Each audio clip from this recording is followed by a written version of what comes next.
So we'll pass on Bangladesh studies. Today's topic is the economic profile of Bangladesh. So you know that actually there are a lot of positive aspects of economy of Bangladesh, and there are a lot of negative challenges, negative aspects or challenges of the economy of Bangladesh. As you are graduate level students, so I am just asking a simple question: what will be the future of Bangladesh, specifically economic future of Bangladesh, or what is your opinion? Do you believe that it's a bright future? The people who believe that, please raise the future of Bangladesh. Please raise your hand. Okay, I am also not a bright generation who believe that the future of Bangladesh is dark. The dark future is waiting for us. Okay, so please lower your hand. Now I am requesting a member who believe that the future of Bangladesh is a bright future is waiting for us. Please, I am requesting you to tell something about the Bangla আর ইংরেজিতে কেন বাংলাদেশের ভবিষ্যৎ উজ্জ্বল মনে হয়, মানে তোমার opinion. আচ্ছা, মূলত যেহেতু অর্থনৈতিকভাবেই বলতে বলা হয়েছে, অর্থনীতির বেশ কিছু দিকে বাংলাদেশ আগের থেকে অনেক বেশি উন্নত এখন। তার কয়েকটা কারণের মধ্যে একটা হচ্ছে আমাদের আরএমজি, গার্মেন্টস। এটা আমরা এখন বিদেশে রপ্তানি করে বৈদেশিক মুদ্রা অর্জন করছি, এবং বাংলাদেশের পোশাক কিন্তু অনেক জায়গায় অনেক বিখ্যাত, এবং এই খাতটা বাংলাদেশের সব থেকে বড় কয়েকটা খাতের মধ্যে একটা, যেখান থেকে অনেক উপার্জন আসে। আরেকটা হচ্ছে রেমিটেন্স। বাংলাদেশের যেসব শ্রমিক বাহিরে কাজ করে তারা যে রেমিটেন্সটা পাঠায় সেটা আমাদের দেশের অনেক কাজে লাগে। এরকম আরো কিছু দিক চিন্তা করলে আমাদের পার ক্যাপিটা ইনকাম আগে যতটা ছিল তার থেকে এখন বেশি বেড়েছে অনেকটাই। এক্সাক্ট অ্যামাউন্ট আমি বলতে পারছি না, বাট আগের থেকে বাড়ছে। বাংলাদেশকে আগে একদম অনুন্নত দেশ হিসেবে ধরা হতো, এখন সেটা উন্নয়নশীল দেশের কাতারে আসছে। মানে ধীরে ধীরে আমরা ডেভেলপিং বলতে পারি, হয়ে যেতে পারে, কিন্তু দোয়া করলে হবে। ওকে, তারপরে হচ্ছে আমাদের জিডিপি, যেটা আমাদের দেশীয় কিছু পণ্য যেরকম হচ্ছে চিংড়ি, পাট, অনেক জায়গায় কি কি যেন আছে, হ্যাঁ, কৃষাবাতি আম, জামদানি শাড়ি, এইসব জিনিসগুলোর ফলে আমাদের জিডিপি যে বাড়ছে, এই গ্রোথটা কিন্তু নিচের দিকে যাচ্ছে না, উপরের দিকে যাচ্ছে। তো অর্থনৈতিকভাবে বাংলাদেশ যদি এভাবে লেগে থাকে, আমার কাছে মনে হয় যে আরো ভালো কিছু করবে এবং তার ফিউচার অনেক ভালো। ওকে, আমরা অনেকগুলো পয়েন্ট পেয়েছি। এটা হচ্ছে রেমিটেন্স সেক্টর, রেমিটেন্স গার্মেন্টস ইন্ডাস্ট্রির অবদান, আর একটা হচ্ছে রেমিটেন্সের অবদান, হচ্ছে আমাদের উন্নয়নশীল প্রকল্প। এখন আমরা যারা মনে করি বাংলাদেশের ভবিষ্যৎ অন্ধকার, I am requesting anyone to tell about the dark future of Bangladesh. যেহেতু বিপক্ষ বক্তা মানে বলে গেছেন যে হচ্ছে ইম্পোর্ট আর এক্সপোর্টের কথা, সো আমি ইম্পোর্ট এক্সপোর্ট দিয়েই শুরু করি। বাংলাদেশে বর্তমানে জিডিপির 17% হচ্ছে আমরা ইম্পোর্ট করি, আর 10% হচ্ছে আমরা এক্সপোর্ট করি। সো এখানে দেখা যাচ্ছে আমরা যে পরিমাণে এক্সপোর্ট করে আমরা এত যে নিজেকে খুবই গর্বিত মনে করতেছি, তার চেয়ে অনেক বেশি পরিমাণ আমরা হচ্ছে বাইরে থেকে ইম্পোর্ট করা লাগতেছে। এবং এখানে আমি একটু ইনক্লুড করতে চাইছি, সেটা হচ্ছে যে আপনি দেখবেন, আপনার সাথে আমি একমত। বিষয়টা হচ্ছে যে আমরা এত বেশি ইম্পোর্ট করতেছি, ইভেন আমাদের দেশে যে নারিকেল, এটা হচ্ছে যে আমাদের একটা নিজেদের শস্য। এই নারিকেল শস্যটাও আমরা কি করতেছি, ইন্ডিয়া থেকে আজকে আমরা আমদানি করতেছি, কারণ আমাদের হচ্ছে যে আমদানির ব্যবসাটা কই গেছে। মানে আমাদের কৃষি শস্যের যে অবস্থা, এটা হচ্ছে একটা ডার্ক সাইড আমরা বলতে পারি, ঠিক আছে। কারণ আমরা আগে কখনো কি নারিকেল ইম্পোর্ট করতাম না, কিন্তু এখন করতেছি। তার মানে কি, জি ভাই, আমি আপনার সাথে একমত। এছাড়াও আরো বিভিন্ন ধরনের, যেমন বিদ্যুতের কথা বলি, বিদ্যুতে আমি একটা আর্টিকেল করেছিলাম প্রথম আলোতে, আমাদের হচ্ছে প্রথম আলো নাও হতে পারে, আচ্ছা যাই হোক, আমরা একটা আর্টিকেল করেছিলাম যেখানে আমাদের বিদ্যুতের যে উৎপাদন দেখানো হয়েছিল সেটা হচ্ছে আমাদের দেশের যে চাহিদা তার সাথে মানে স্বয়ংসম্পূর্ণ। তারপরে হচ্ছে আমাদের ইন্ডিয়া থেকে বিদ্যুৎ আমদানি করা হচ্ছে, কিছুটা হচ্ছে তাদেরকে তৈলমর্দনের মতো করার জন্য, তাদের সাথে একটা ভালো সম্পর্ক বজায় রাখার জন্য। আমাদের দেশে যে অর্থে বিদ্যুৎ উৎপাদন সম্ভব তার চেয়ে মানে অলমোস্ট হচ্ছে ডাবল দামেই আমরা হচ্ছে বিদ্যুৎ আমদানি করতেছি, যেটা আমাদের ইকোনমিকে অনেকটা ধ্বংস করে দিচ্ছে। তারপরে হচ্ছে যদি বলি ইকোনমির কথা, এই যে আমাদের পদ্মা সেতু বা হচ্ছে যে উন্নয়নগুলো হচ্ছে, আমরা দেখছি কি রাতারাতি উন্নয়ন হয়ে যাচ্ছে, সেতু হয়ে যাচ্ছে, ব্রিজ হয়ে যাচ্ছে, কিন্তু এগুলো যে আমাদের যে বলা হয় আমাদের অর্থে আমাদের এটা, আমরা তো মূলত হচ্ছে লোন নিচ্ছি অনেক টাকা, বৈদেশিক মুদ্রাও লোন নিচ্ছি, প্লাস হচ্ছে আমাদের যে বাংলাদেশ ব্যাংক থেকে, আমাদের বাংলাদেশে যারা একটু আইডিয়া রাখেন ইদানিং অনেক লেখালেখি দেখা যায় যে আমাদের হচ্ছে বাংলাদেশ ব্যাংকের যে রিজার্ভ সেটার অবস্থা মারাত্মক খারাপ। তো আমরা যদি এতই উন্নয়ন করছি, আমার দেশের আসলেই কি একটা পদ্মা সেতু বেশি দরকার, নাকি এই যে রাস্তার ধারে না খেয়ে ঘুমিয়ে আছে কতগুলো মানুষ সেগুলোর ভাত খাওয়াগুলো বেশি দরকার? আমি কি করবো আমার পদ্মা সেতু দিয়ে যদি আমার পেটে 3 বেলা ভাতই না জুটলো? So thank you. আমরা যদি বলি বাংলাদেশের ভবিষ্যৎ অন্ধকারের পক্ষে যে কয়েকটা পয়েন্ট পেয়েছি, সেটা হচ্ছে আমাদের ইকোনমিক্যাল জনগণ দারিদ্র্যসীমার নিচে বাস করে, আর হচ্ছে আমাদের এক্সপোর্টের চেয়ে ইম্পোর্ট বেশি, রপ্তানির চেয়ে আমদানি। এটা একটা indicate it is a challenge for future, prospective future. আমরা এখন যারা মনে করি বাংলাদেশের ভবিষ্যৎ উজ্জ্বল, তার পক্ষে আমাদের আরেকজন নতুন করে মানে ও যেটা বললো যে আমাদের বাংলাদেশ অন্য দেশের সাথে ইকোনমিক্যালি তেলায় চলে, আমি বলি বাংলাদেশ প্রথমত জিওগ্রাফিক্যালি সে 2টা বড় রাষ্ট্র শক্তির মাঝখানে অবস্থিত। সো সামটাইমস তোমাকে যখন দুই সাইড থেকে তোমাকে 2টা বড় রাষ্ট্র শক্তি তোমাকে আবদ্ধ করে রেখেছে, সো তোমার এখন স্যাক্রিফাইসিং ওয়েতে বন্ধু সুলভ করে তোমাকে উপরে উঠতে হবে, তাহলে তোমার ইকোনমিক্যালি তুমি এখন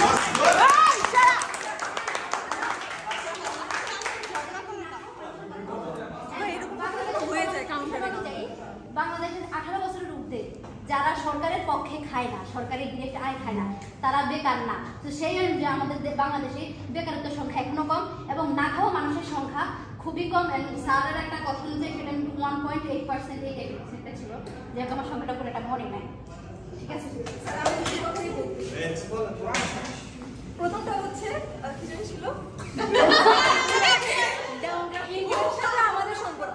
তো ও যেটা বলতে চাচ্ছে যে আমাদের হচ্ছে ইন্টারন্যাশনাল যে সম্পর্ক আছে, ইন্টারন্যাশনাল রিলেশনশিপটা আমরা যাতে মেনটেন করতে পারি, সেজন্য আমাদেরকে আমরা বিদ্যুতের স্বয়ংসম্পূর্ণ থাকা অবস্থায়ও আমাদের তাদের সাথে সম্পর্ক মেনটেনের এতই প্রয়োজন যে আমি আমার দেশের জনগণকে একদম ভাষায় দিয়ে, না খেয়ে মরে যাক সমস্যা নাই, একদম হচ্ছে নদীতে ভাষায় দিয়ে তারপরে আমি ইন্ডিয়ার সাথে সম্পর্ক এটাই হচ্ছে তোমার যদি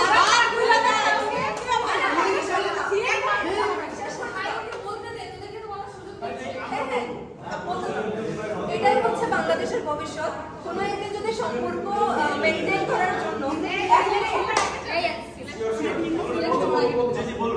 এটাই হচ্ছে বাংলাদেশের ইকোনমিক ভবিষ্যৎ। কোনো একদিন যদি ইন্ডিয়ার সাথে সম্পর্ক ভালো রাখার উদ্দেশ্যে আমাদের বাংলাদেশকে ইন্ডিয়ার একটা স্টেট হিসেবে ঘোষণা করে দেওয়া হয়, তাহলে কেউ প্লিজ শক হবে না। এটা পুরো স্বাধীনতার বিরুদ্ধে চলে গেল। না না না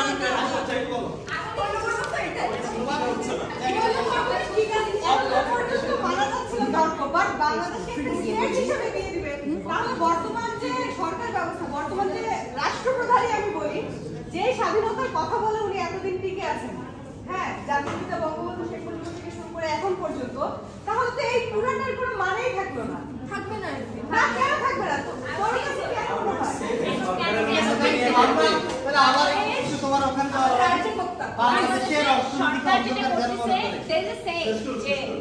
বন্ধুকে তুমি সব দিয়ে দিবা না। ডেফিনেটলি বাংলাদেশ বন্ধুত্ব বৈধতার মানে কি বলে সম্পর্ক কারণে সেটা সবকিছু দিয়ে দিচ্ছে। আমার বন্ধুকে আমি জমি জমা সবকিছু দিয়ে দিতে পারবো না, বাট বাংলাদেশ যেটা করছে বিকজ মৌনতার ঠিক রাখার জন্য সেটার ইন্ডিয়াকে সবকিছু দিয়ে দিচ্ছে, যেটার কারণে আমাদের ইকোনমিক্যালি ড্রপ আউট হচ্ছে। এদিক থেকে ইন্ডিয়া আমাদের ইকোনমিক্যালি যত লেভেলে খারাপ ইয়ে করতেছে, আমাদের কোনো কিছু আমদানিতে হেল্প করতেছে না, সেখানে উল্টা আমরা তাদেরকে আরো বেশি সাপ্লাই দিয়ে যাচ্ছি, যেটা আমাদের জন্য কেন একটা ভয় যাতে আমাদের ইন্ডিয়ার সম্পর্কটা নষ্ট না হয়।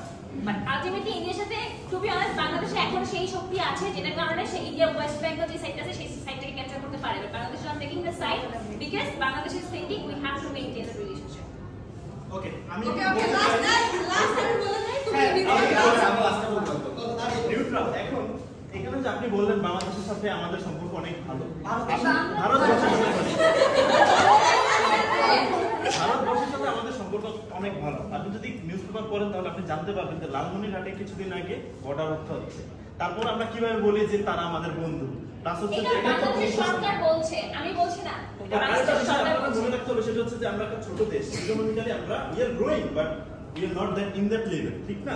এখন আপনার যদি ধরেন যে আপনি সাগরে বাস করতেছেন, সাগরে বড় তিমির পাশে যদি আপনি থাকতে চান তাহলে বড় তিমির মুখের কাছে থাকতে হবে, যে বড় তিমি যেন আপনাকে না দেখে, ঠিক আছে? আপনাকে কোপ আপ করতে হবে, বড় তিমির সাথে আপনার কোপ আপ করতে হবে। কেন না? কারণ আপনি যদি সামনে যান তাহলে আপনাকে খেয়ে ফেলবে, আর যদি আপনি পেছনে থাকেন তাহলে আপনি আপনার গ্রো হবে না। কিন্তু আপনি যদি ওই মানে যে বড় দেশগুলো আছে ওগুলো হচ্ছে বড় তিমির মতো। ইন্টারন্যাশনাল রিলেশনশিপ এটা বলে যে ছোট দেশগুলো যদি ইকোনমিক্যালি থ্রাইভ করতে চায় তাহলে তাদেরকে বড় দেশের সাথে তাল মিলিয়ে চলতে হবে। দ্যাটস ওয়াই সে বড় তিমি, দ্যাটস ওয়াই তার মুখের সামনে থাকতে হবে, বাট সামনেও যাওয়া যাবে না, পেছনেও যাওয়া যাবে না। এই বড় তুমি আমাদেরকে ডেইলি গিলে খাচ্ছে, এই বড়টা এখন সুযোগ নেওয়া শুরু করছে বাংলাদেশে। যেখানে আমার কোয়েশ্চেন যে গভর্নমেন্ট এখন সেই শক্তিটা তার মধ্যে আছে যে বাংলাদেশ চাইলে ইন্ডিয়া, ওয়েস্ট বেঙ্গল তার সামরিক থেকে শুরু করে ইকোনমিক্যালি প্রত্যেকটা সেক্টর বাংলাদেশে আছে, বাট বাংলাদেশ শুধুমাত্র একটা কারণে যাচ্ছে না, because they want to maintain this international relationship. সামরিক দিক দিয়ে নাই।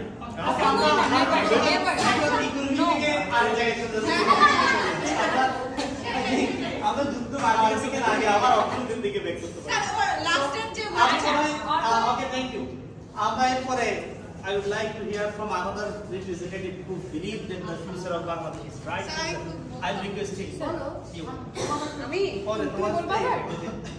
খুবই কিছুদিন আগে জন্ম নেওয়া একটা country, so we are growing. সেই দিক থেকে বড় কিছু পেতে গেলে ধৈর্য ধরতে হয়, সাকসেস কখনো একদিন আসে না। তো আমরা যদি বলি যে একদম ইন্ডিয়াকে সামরিক শক্তি দিয়ে ক্যাপচার করে ফেলবো, হ্যান্ড করে ফেলবো, ত্যান করে ফেলবো, স্যারদিন আমাদেরকে ফরেন পলিসি করেছিলেন, সেদিন আমাদেরকে বলেছিলেন যে আমরা সবসময় সব রাষ্ট্রের প্রতি বন্ধুত্বপূর্ণ আচরণ করবো, কিন্তু শারীন বলে গেল যে হচ্ছে আমরা নাকি না, সরি, রাইসা বলছে কি আমরা হচ্ছে অয়েলিং করতেছি না, কখনোই না, অয়েলিং করতেছি না। আমরা বন্ধুত্বপূর্ণ সম্পর্ক রেখে তারপর সব দিকটা মেইনটেইন করার চেষ্টা করছি। সেকেন্ডলি যেটা বলবো সেটা হচ্ছে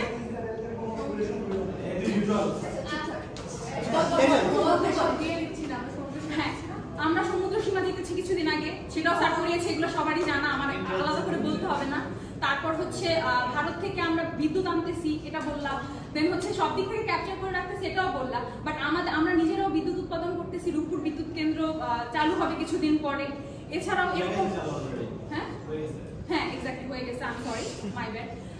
এরপর আমাদের মেট্রো রেল হয়েছে কিছুদিন আগে, যে কারণে পরিবহন ব্যবস্থা অনেক বেশি উন্নত হয়েছে। এছাড়াও পদ্মা সেতু সহ আরো অনেক উন্নয়নমূলক কাজ বাংলাদেশ করতেছে। বাংলাদেশ ইজ গ্রোয়িং, আমাদেরকে একটু ধৈর্য ধরতে হবে, আশাবাদী হইতে হবে। এখন একদিনে ওভারনাইট তো একদম বাংলাদেশ সিঙ্গাপুর বা ইউএসএ হয়ে যেতে পারে না। অবশ্যই বলবো না যে হচ্ছে বাংলাদেশ তো অলরেডি সিঙ্গাপুর হয়ে গেছে, ধৈর্য ধরতে হবে।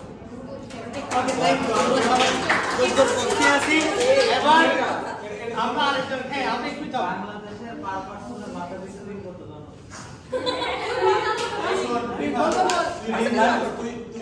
The future of economic profile of Bangladesh, dark future is waiting for us. So on behalf of this statement, Sadi again is going to, give her statement. Thank you so much, sir, for giving me the opportunity to talk in front of you. আচ্ছা, আমি হচ্ছে বাংলাদেশের economy ডার্কের সাইডে, এই সাইডে আমার অবস্থানের মূল কারণ হচ্ছে ওই যে স্বাধীনতার যে 5 বছর আমাদের একটু গ্রো আপ করার কথা। ছোট একটা দেশ আস্তে আস্তে 12 বছর আমাদের আস্তে আস্তে গ্রো আপ করার কথা। আমরা কি আসলে গ্রো আপ করতেছি? আমরা তো দিন দিন বসে করতেছি, অবশ্যই গ্রো আপ করতেছি। আচ্ছা, সবাই শুনে অপেক্ষা করছি। কারো কোনো কথা থাকলে ওটা শেষ হয়। ওকে নিয়ে জানা কে? নিউট্রাল দিন কাজ আমরা সলিউশন দিব। আচ্ছা পরে, আচ্ছা ঠিক আছে। আমাদের অর্থনীতির মানে ডার্ক সাইডে থাকার রিজনটা হচ্ছে দিন দিন আসলে অর্থনীতি ধসে পড়তেছে। কেন ধসে পড়তেছে? একটা টাইমে আমরা 500 টাকা দিয়ে ব্যাগ ভর্তি করে বাজার করে আনতে পারতাম, আর এখন যদি যাই 1 কোটি থেকে আমরা বাজার করতে পারি না। আমাদের বেতন বাড়তেছে না, কিন্তু দ্রব্যমূল্যের ঊর্ধ্বগতি বারবার বাড়তেছে। আমরা মধ্যবিত্ত, নিম্ন মধ্যবিত্ত যেসব ফ্যামিলিরা আছে, বড় লোক ছাড়া তাদের নিচে যারা আছে, আমরা ভাই বহু কষ্টে জীবনযাপন করতেছি। তার একটাই রিজন, বেতন বাড়ে না কিন্তু আমাদের সমস্ত কিছুর দাম বাড়তেছে। এই দামগুলো কেন বাড়তেছে? কিসের জন্য বাড়তেছে? অর্থনীতি যদি খুব ভালোভাবে মেনটেন করা হইতো, আর যদি খুবই গ্রো আপের সাথে সাথে আমাদের স্বাধীনতার সাথে সাথে সমস্ত কিছু অর্থনীতিকে গ্রো আপ হতো, তাহলে তো এগুলো হইতো না। আর সেকেন্ডলি হচ্ছে আমাদের অর্থনীতির এত যদি ভালো অবস্থা থাকতো, আমাদের ডলার রেট কেন বাড়তেছে? ট্যাক্সের এত বিচ্ছিন্ন অবস্থা কেন আমাদের? এগুলো তো হওয়ার কোনো কথা ছিল না। আর সবথেকে বড় কথা যেটা রাইসে বলে গেছিল যে আমরা পদ্মা সেতু দিয়ে কি করবো যদি আমাদের সমাজ না খেয়ে থাকে, এটার একটাই সলিউশন, সকালবেলা ঘুম থেকে উঠবো, আমরা 1 চামচ পদ্মা সেতু খাবো, দুপুরে 1 চামচ মেট্রোরেল খাবো, রাতে এলিভেটর এক্সপ্রেসে যায় ঘুমাই পড়বো, কারণ আমার বাসা ভাড়া যায় টাকা।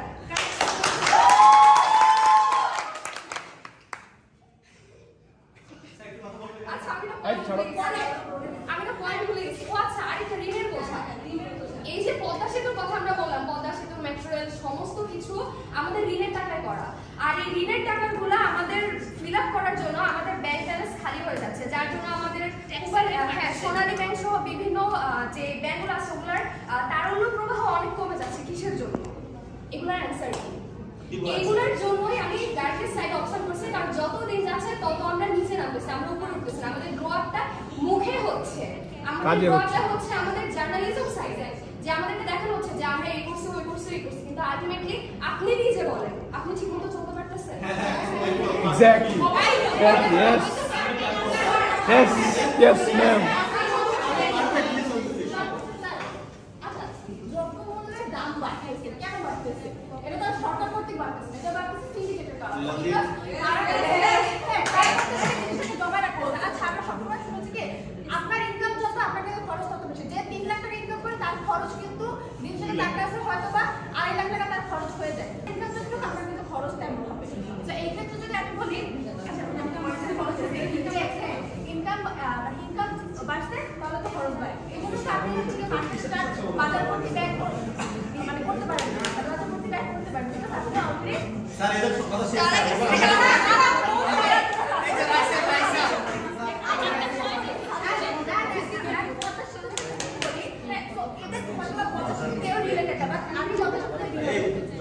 একটা জায়গায় আমরা পৌঁছতে আগে যখন সময় লাগতো লাইক 10 ঘন্টা 11 ঘন্টা, তখন মানুষ অনেক হ্যাসেলের মধ্যে পড়তো। আজকে পদ্মা সেতু আছে বলে আমরা খুব দ্রুত যেতে পারতেছি। পদ্মা সেতু আছে বিদায় আজকে যখন হচ্ছে কি ব্যাগ ভর্তি মালামাল নেওয়া হয়, ওই জিনিসটা না নষ্ট হয়ে যেত, বিকজ আমাদের অনেক ফেরি পার করতে হতো। আজকে পদ্মা সেতু আছে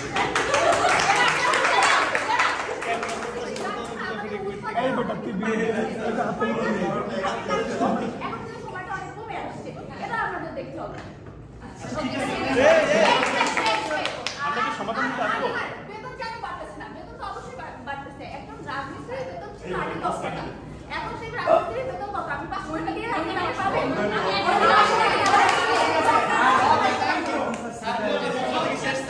আমাদের নিউট্রালরা কিছু বলি স্যার, আরে পুরো লাস্টে ভাই সাজেশন আরে আগে অপোজিট পার্টি লাগে লোক স্যার, তারা বেটু না, তারা সাজেশন দিবে। কারণে আমাদের দ্রব্যমূল্যের বৃদ্ধি হচ্ছে, দ্যাটস ট্রু। বাট আমি যদি একটা এক্সাম্পল নিয়ে আসি, কক্সবাজারে একটা রিসেন্ট ঘটনা ছিল মেবি 2-3 বছরের, যে প্রচুর পরিমাণে টুরিস্টদের কারণে ওখানকার খাবারের দাম, ওখানকার হোটেলের দাম প্রচুর বেড়ে গেছিল। সেটা কিন্তু একটা সিন্ডিকেটের কারণে ছিল। বাট ওইখানে গভর্নমেন্টের একটা রোল ছিল যে গভর্নমেন্ট সে আমি এত কিছুর একটা মান নির্মাণ করে দিলাম, এটার উপরে কোনো ধরনের কোনো দাম যাবে না। সো যখন এখানে সিন্ডিকেটের জিনিসটা আসতেছে, এখানে শুধুমাত্র গভর্নমেন্টেরই আসতেছে না, সেকেন্ড এখানে গভর্নমেন্ট একটা মান দিতে পারে যে তুমি তোমার দ্রব্যমূল্য, চাল, ডাল, গম, এটা প্রতি বছরই প্রতি বাজেটে, প্রতি জুনে যখন বাজেট হয় একটা সরকারের, প্রতি বাজেটে লেখা থাকে যে কোনটা কি হবে, টোটালটা বাজেট থাকে একটা বছরের জন্য একটা কান্ট্রি। সো গভর্নমেন্টের রুলটা যদি মানা হতো, সিন্ডিকেট এখানে পার পাইতো না। আর সেকেন্ডলি এখানে ঐক্যতার একটা ব্যাপার আছে। আজকে ইন্ডিয়াতে যদি সিন্ডিকেট হয়, ইন্ডিয়ার মানুষরা ওই এলাকার মানুষরা পেঁয়াজি কিনে, যেটা ওরা পেঁয়াজি কিনে না, কিন্তু আমরা আমাদের দেশে আমরা বেশি করে কিনে, কারণ বড় লোকের মানুষ আমাদের টাকা আছে, আমরা বড় জায়গায় আমাদের পক্ষে কথা বলা ঠিক আছে, thank you. Thank you sir, আরে বেশি লোক আছে স্যার এদেরকে কিছু বলতে দেয়া আচ্ছা আমি সিন্ডিকেটের কথা যে বলা হলো, এত প্রাউড হয়ে বলা হচ্ছে যে দাম বাড়ছে কেন? সিন্ডিকেটের কারণে। আমাদের সিন্ডিকেটের সমস্যা না, অবশ্যই এক্স্যাক্টলি। তো এটার সমাধানও কার হাতে? সরকার সমাধান করলে সিন্ডিকেট হতো না, সিন্ডিকেট না হলে জিনিসের দাম বাড়তো না। আমার মা একজন সরকারি চাকরি, ঠিক আছে, আমার মাকে আমি দেখছি মানে এই জিনিসটা বলতে, উনি রিয়েলাইজেশনটা খুব সুন্দর করে করতো যে ওই যে ইনক্রিমেন্ট দেয় স্যার বছরে একটা, 2015-তে একবার ইনক্রিমেন্ট দিয়ে হচ্ছে বেতন ডাবল করে দিয়েছিল, মানে খুব সবাই খুশি। কিন্তু ওই যে 10 টাকা বেতন বাড়ায় 20 টাকা হচ্ছে জিনিসের দাম বাড়ানো, ওই জিনিসটা আপনার মতো যারা এই যে কিউট কিউট কথা বলে না, যে আমাদের ছোট একটা দেশ, আমরা গ্রো করতেছি, এগুলো বলার সময় বাজারে কর্মকর্তা তাও বললাম আমি বেতন বাড়ছে, তাও মনে করেন 10 টাকা বেতন বাড়ছে, তারপরে 15 টাকার জিনিসের দাম বাড়ছে। একজন রিক্সা ড্রাইভার তাকে তো আপনি কখনো 10 টাকা ব্যবসায়ী যারা ব্যবসায়ী রাজনীতিবিদ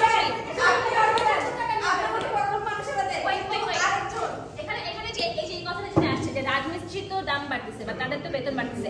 এখন আমি যখন পার্সোনালি নিজে কাজ করতেছি, আমি আমার দাম ভ্যালু বাড়াচ্ছি। আমি যখন ব্যবসা করতেছি, আমার প্রোডাক্টের দাম বাড়াচ্ছে, আমার প্রফিট বাড়তেছে, আমি আমার এমপ্লয়ীদেরকে স্যালারিটা 20,000 টাকাই দিচ্ছি, আমার এমপ্লয়ের স্যালারি বাড়তেছে না। That is how the system works. Profit থেকে সামনে বলা হয় এবার যারা মাঝখানে আরো আমরা একটু সামনে যাই, আমরা এখান থেকে বলি স্যার নাকি সেটা হচ্ছে আমরা বলার সময় এদের সবাইকে চুপ থাকতে বলবেন, কথা হচ্ছে না বলে বিশিষ্ট চিন্তাবিদ আমরা কি দিব? আমাদের সাথে তোমরা এটা মেইনটেইন করো না, সেটাই আমরা বলবো না। এখন বিষয়টা হচ্ছে এটা হচ্ছে যে কোনো কিছু কি মানে স্থির না, সবকিছুই রিলেটিভ বা আপেক্ষিক।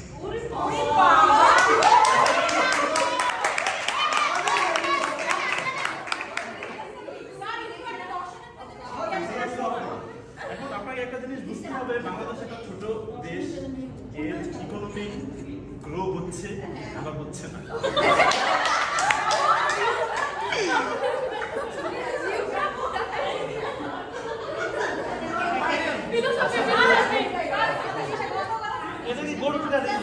আপনাকে যেটা চিন্তা করতে হবে সেটা হচ্ছে যে বাংলাদেশ ছোট দেশ, বাংলাদেশ R&D সেক্টর উন্নয়ন করতেছে উন্নয়ন হচ্ছে। এখন অনেকে মনে করতেছেন যারা নেগেটিভ মাইন্ডসেটের, এরা হচ্ছে যে না ইউ গাইজ আর ট্রু। বিষয়টা হচ্ছে যে এই জিনিসগুলো হচ্ছে যে এভিডেন্ট, এরা দেখতে পাচ্ছে, এরা মানে প্রতিদিনই এক্সপেরিয়েন্স করতেছে এই জিনিসগুলো যে না ভাই দ্রব্যমূল্য বেড়ে যাচ্ছে, আমি যখন আমার বেতন 10 টাকা, আমার খাজনা থেকে কি খাজনা বেশি, তাই না? পরে আবার আপনি যখন বলতেছেন যে ভাই উন্নয়ন হচ্ছে না, কিন্তু এই সেক্টর আপনার দেখতে হবে না ভাই আমরা R&D সেক্টর উন্নয়ন করতেছি, রপ্তানি করতেছি, আমাদের কি আশাবাদী আমরা যে বাংলাদেশ উন্নয়ন করবে। কিন্তু আসেন আপনার এখানে সেন্ট্রাল গভর্নমেন্ট থেকে যদি আপনার দুর্নীতি না করে, সেক্ষেত্রে কখনোই একটা কান্ট্রির ইকোনমি থ্রাইভ করবে না। আজকে দেখেন যে ব্যাংকগুলো, এই যে ছোট ছোট ব্যাংকগুলো, এগুলোর কি করতেছে, বড় ব্যাংকের সাথে জোড়া দিয়ে দিতেছে, বড় ব্যাংকের সাথে জোড়া দিয়ে বলতেছে যে মানে ওই যে খেলাপি ঋণের কারণে কি হইতেছে, আমাদের ইকোনমি ডাউন হয়ে যাচ্ছে। তো এগুলি যারা পলিসি মেকার আছে তারা যদি ব্যবস্থা নেয়, we believe that Bangladesh will one day be a bright country and its economy will be thriving. ওদের একটা তো হচ্ছে প্রথমে বলছেন আইসারা যে মেট্রো রেল, তারপরে বাংলাদেশের যেগুলো মেগা প্রকল্প হয়েছে তো সেগুলো, তো হ্যাঁ ওদের কথাও ঠিক যে মানে এগুলো করতে হচ্ছে বাংলাদেশের ইকোনমিতে হচ্ছে অনেক বড় একটা ইফেক্ট করছে।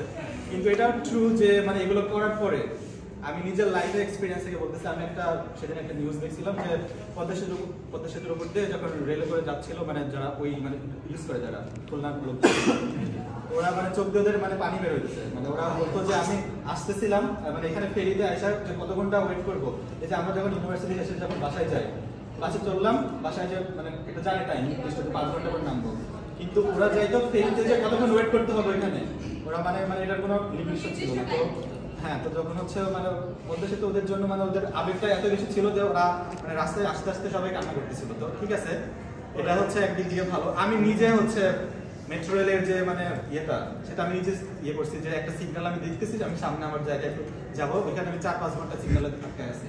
তো এটা অবশ্যই ভালো। সেদিন আমি একটা ইমার্জেন্সিতে মিরপুর থেকে উত্তরা যাবো, আমার 200 টাকা ভাড়া দিতে হয়েছে ইয়েতে, উবারে। তো হচ্ছে সেক্ষেত্রে আমার হচ্ছে সেক্ষেত্রে মেট্রো রেল থাকলে আমি অবশ্যই 20 টাকা 25 টাকা দিয়ে যাইতে পারতাম। আচ্ছা এটা হ্যাঁ ঠিক আছে, 40 টাকা। এরা হচ্ছে ওদের মানে রাইট সাইড। তবে ডার্ক সাইড এটা স্যার যে আসলে বাংলাদেশে মানে এগুলো করতে যে মানে যত টাকা খরচ হবে তার থেকে হয়তো অনেক বেশি বা ডাবল টাকা খরচ করে ফেলতেছে, যে দুর্নীতি যে সাইডটা। তো এইটা দুর্নীতি না কমানো পর্যন্ত এটা ভালো হবে না। আর তোমরা যে বললে খাদ্য দ্রব্যের ঊর্ধ্বগতি, আমি 2 দিন আগে নিউজ দেখলাম যে বগুড়া বেগুন হচ্ছে 20 টাকা মন, সেই বেগুন আমি ঢাকায় নিজে যে 40 টাকা কেজি কিনলাম। তাহলে এটা তো মানে আসলে বাংলাদেশ মানে সরকার যে এত কিছু বেগুনের দামটাও যে মানে এত লো লেভেলে আইসা সরকার দেখবে এত বেশি এক্সপেক্ট করাও ঠিক না। আমাদের মানে নিজেদের মানসিকতা চেঞ্জ করা উচিত, আমাদের নিজেদের পরিবর্তন করা উচিত। তাহলে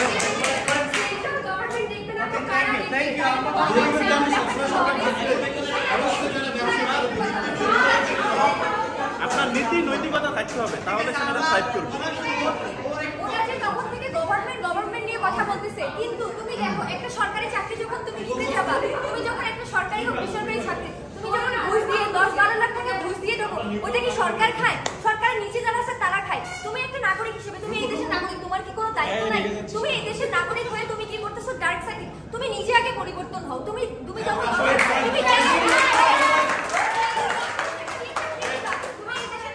না খাইয়ে থাকবো। এখন যেবার যারা আমাদের ইতিমধ্যে অনেকেই যারা উপস্থিত আছেন এর মধ্যে প্রায় 10 জনের উপরে, আর বেশি হবে 10-12 জন নিজস্ব মতামত ব্যক্ত করেছে। এর বাইরে আরেকটা গ্রুপ রয়েছেন শুধু তালে দিয়েছেন। যারা বাংলাদেশের ভবিষ্যৎকে মনে করেন উজ্জ্বল ভবিষ্যৎ, তারা হচ্ছে এই সাইডে গিয়ে আপনাদের যদি পোস্টার পেপার রাখা হয়েছে আপনারা লিখবেন কেন উজ্জ্বল মনে করেন, জাস্ট পয়েন্টটা লিখবেন, রাইট দ্য পয়েন্ট। একটা বন্ধ করবেন, জেনে আমাদের এখন বন্ধ করবেন।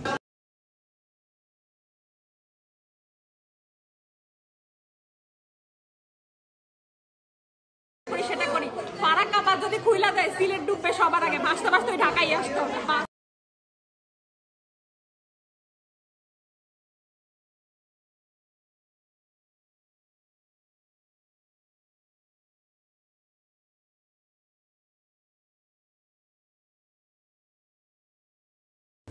I mean, you have given your opinion on behalf of dark future, on behalf of bright future. So I am requesting Nijjana to go through the poster, what actually the regions that are written by the persons who believe that the future of Bangladesh is dark future. মানে এখানে কি লেখা আছে? হ্যাঁ, এগুলো সব করো। ফার্স্টে একজন লিখছে যে খেতে খেতে পুইরা মরি রে ভাই, পাছায় জনে না দেনা, বইয়ের পৌঁছা বিকায় ছেইলা পায় না দানা। I agree with this. আচ্ছা, dictatorship, money laundering, global warming, okay, স্বল্প মাথাপিছু আয়, dark education system, we want freedom of speech, poverty, corruption and এটা কি লিখছে? Educational issues. ওকে, আরেকটা লিখছে যে ইউরোপের উপর নির্ভরশীলতা, নির্ভরশীলতা কমাতে হবে, লেখা নেই এখানে। আচ্ছা, পোশাক রপ্তানিতে ইউরোপের উপর নির্ভরশীলতা কমাতে হবে। আচ্ছা, সরকারি কর্মকর্তাদের টেবিলের নিচ দিয়ে টাকা নেওয়া বন্ধ করতে হবে। এটা যে লিখছে সে অনেক ভালো জিনিস লিখছে। আমি লিখছি গুড। এটা কে লিখছে? Healthcare. So RMG, per capita income, remittance, rise of GDP, construction development, IT progress, growing atomic power, growth in Navy, GNP growth. It says that corruption is the main reason of economic fall down. It should be reduced. If it is reduced, then we are growing. Policymakers should take short but effective steps for reducing corruption. একেবারে corruption কখনোই কমানো যাবে না, ছোট ছোট little step নিতে হবে। Ethical development of policymakers, তাদের ethical development থাকতে হবে, ধর্মীয় বিশ্বাস থাকতে হবে। All citizens should be aware of their rights and responsibility. This is the main point actually. আমাদের সবার মিলেমিশে থাকতে হবে। So thank you. আমরা অনেকগুলো বিষয় পেয়েছি। ফাইনালি আমরা কনক্লুশন কি ড্র করতে পারি? বাংলাদেশের ভবিষ্যৎ উজ্জ্বল নাকি অন্ধকার?